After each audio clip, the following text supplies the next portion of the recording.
Hi, I'm Steve Rigolosi, and today I am here to review for you Max Ehrlich's book, Spin the Glass Web, copyright 1951 by Harper. So I believe that this book was a precursor to a very famous line of mysteries or suspense novels known as the Harper Novels of Suspense, edited by the great editor Joan Kahn. It just seems a little bit before that because all of those books are labeled a Harper novel of suspense, and this one is not. So, an interesting thing about this book is that when it was originally published, the last couple of signatures were wrapped in a type of wax paper, a seal. And the marketing ploy was that if you could get to that part of the book and not break the seal, you could take the book back to the bookstore and they would give you your money back. So what a great way on the cover of saying, we think you're going to love this book so much that you will want to read it to the end.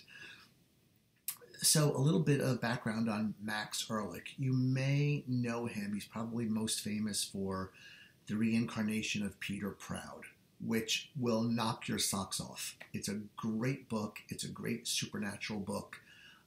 Really short, really tight, super well plotted, a lot of fun, scary, probably his biggest hit. That came quite a bit later in his career. This is an early career book for him. It's his second book. The first one was called The Big Eye, and that was kind of a sci-fi, I wouldn't call it a thriller, but it was a sci-fi book about a meteorite that is about to crash into Earth very close to Christmas. And it ends up being a rather philosophical book and interesting. Not suspense, not a mystery, but interesting and probably worth a read. But this one is Ehrlich going into the suspense field, and he does it well. It reminds me a little bit of Kenneth Fearing's The Big Clock, which is one of my favorite books of all time, in that the protagonist is drawn into investigating or being involved with a crime that he has personally committed or been involved with, but of course does not want anybody to know about. And in this book, really, there are two antagonists, a protagonist and a rival of his, who are both kind of trying to outdo each other.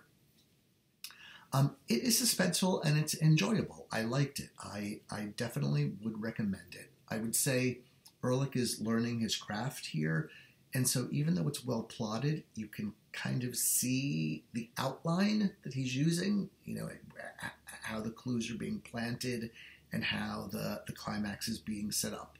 That said, it's still really enjoyable. And I think it's probably not a bad introduction to Ehrlich if you can find a copy. A couple of interesting things.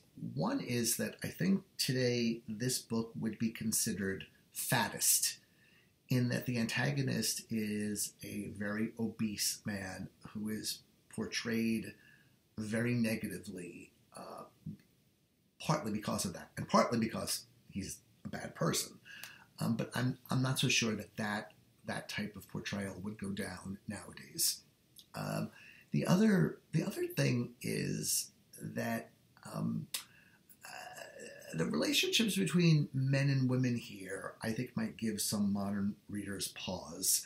I really can't give any spoilers about this, but let's just say that I'm not sure the protagonist's wife behaves in a way that is not, let's say, a man's fantasy of how a woman should behave in a particular stressful situation. If you read it, you'll see what I mean. The other thing that's kind of odd about this book is that the main protagonist he's contemplating murder. And he contemplates it not once, but twice. And yet, he's let off the hook for that by the author. There's really no deeper engagement with the morality of that. And And the idea that, murder is wrong, and it's not good to be thinking about it and possibly planning it if things don't go your way. So, Spin the Glass Web by Max Ehrlich, copyright 1951. Give it a try, and if you do decide to read it, I'd love to hear or read any of your comments down below. Thanks.